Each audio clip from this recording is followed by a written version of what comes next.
Ang sagot ko naman po, sir, walang basagan ng trip.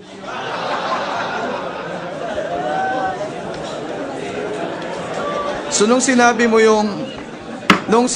yung walang basagan ng trip, ano ang sagot ni Secretary De Lima po? Punyeta ka. Sabi niya sa akin.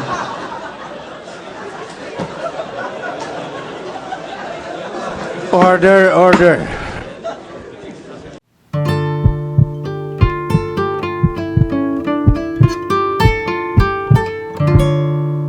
My next question po ay kay Mr. Dayan. Palagi pong sinasabi ni Senador De Lima na hindi niya kilala si Kerwin Espinosa, wala silang transaksyon ni Kerwin Espinosa, at wala siyang tinanggap na pera galing ka Kerwin Espinosa. Ano po yung masasabi mo sa public denial ni Senator Leila De Lima? Hindi ko po alam sa kanya, sir, kasi siya naman talaga nag-uutos sa akin para mag-ano kay Kerwin. Pwede mo bang masabi na si Ma'am Senator De Lima ay nagsisinungaling when sinabi niya sa TV na hindi niya kilala at wala siyang transaksyon kay Kerwin Espinosa?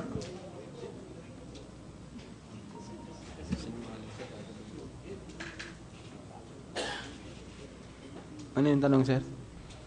Pwede ba nating sabihin na nung sinabi ni Secretary De Lima na hindi niya kilala si Kerwin Espinosa, wala siyang transaksyon kay Kerwin Espinosa, pwede ba nating sasabihin na nagsisinungaling siya?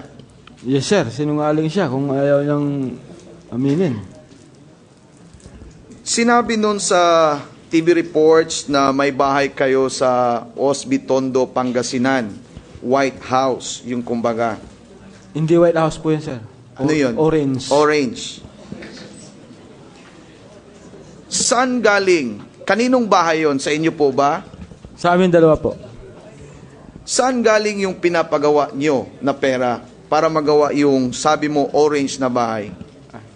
Yung 800,000 po, galing po sa ipon ko yun, sir. Yung 2 million, galing po sa kanya.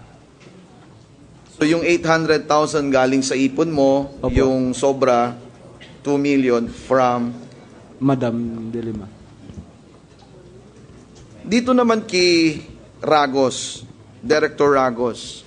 Sabi ni Director Ragos na nagbibigay siya ng pera doon kay Secretary De Lima through you.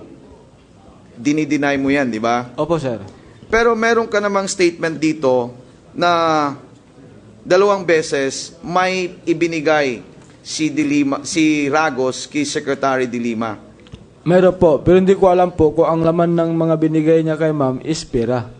Yung isang envelope, and yung second, plastic na may lalagyan ng sapatos. Opo. Labas nung 2 beses, may ilang pagkakataon pa na nakita si Ma'am De Lima at saka si Ragos? Yung 2 base lang po ang nakita ko, sir. Aside from that, wala ka nang nakita. Wala na po.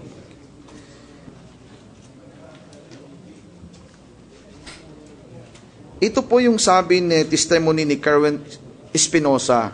Ang sabi niya, nagbigay siya ng pera sa inyo, sa MOA, sa Dampa, sa MOA, and then sa Baguio. Sabi niya, 2015. Ang sabi mo naman, 2014 ito. Opo, sir. Anong masasabi mo nito?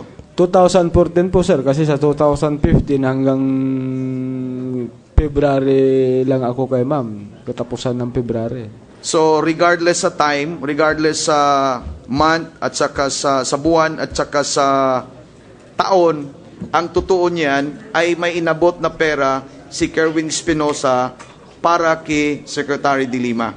Yes, sir. Noong 2016, tumulong ka ba sa kampanya ni Secretary De Lima? Opo, sir. Paano ka tumulong sa kanya? Ano po ako sa kanya na, ma'am, gusto ko pong tumulong sa inyo. Wala po kaming magastos kasi ang kalakaran po rito sa amin, pag may sumama, 300 a day ang bayad. Ang sagot naman po, pwede yan sa budget ko. So, binigyan ka niya ng pera. Pinapunta po ako sa Maynila, sir, para kumuha ng pera. Magkano po yung binigay sa iyo? Unang bigay po sa akin, sir, is 30,000. Nung tumanggap ka ng 30,000, ano ang ginawa mo? Nagdala na rin po ako ng mga tarpaulins niya para ikabit namin sa bayan-bayan ng Pangasinan. So, nagkabit ka ng mga tarpaulins ni Secretary de Lima. Yes, sir. Aside nung kinabit mo yung mga tarpaulins ni Secretary de Lima, may iba ka bang kandidato na tinulungan? Meron po, sir. Kindly, pakisabi kung sino yung mga kandidato na tinulungan mo. Dadalawa lang po sila, sir. Si Presidente Duterte sa kasya. Anong tinutulog mo kay kandidato na Duterte nung panahon na yon? Yung sa Pangasinan po kasi may mga sako na kulay puti po, sir, na walang yung plain lang. Bibili kami ng 1 quart na pintura, tapos isusulat lang naman namin both Duterte for President. Tapos sa taas kay ma'am si Mr. President dito sa baba. Alam ba ni Secretary de Lima na ikaw ay nangangampanya at saka tumulong kay Duterte? Opo, sir. Yung huling hingi ko po, nung pumunta ko sa Manila, may suot akong bowler ni Presidente dito at saka dito sa paa. Pagkatapos, Nung nakita niya, pak, ginano niya ako. anong pak? Parang pinalo niya ako dito. Sinampal ka ni Ma'am de Lima? Yes, sir. Nung sinampal ka ni Ma'am de Lima, ano pong sagot mo at saka anong ginawa mo? Ang sabi niya, nakita kasi yung bowler, patsot-sot mo yan. Ito ang presidente ko, ito ang idol namin sa Pangasinan eh. Sabi ko gano'n, sir.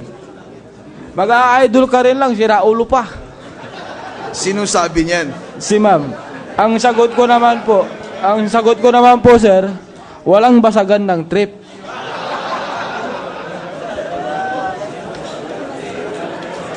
So nung sinabi mo yung walang basagan ng trip, ano ang sagot ni Secretary de Lima po? Punyeta ka. Sabi niya sa akin.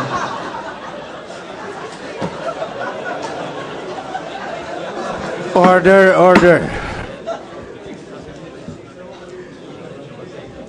Bumalik ho tayo doon sa tinanggap mo na pera galing kay Kerwin Espinosa. Sabi mo nung tinanggap mo yon, dinala mo sa bahay at saka binigay mo sa kanya. Yes, sir. Sinabi mo rin na magkasama kayo sa isang kwarto. Opo. May pagkakataon ba na nakita mo kung saan nilalagay yung pera na binigay ni Kerwin Espinosa sa loob ng kwarto? Doon lang po yun sa drawer niya, sir.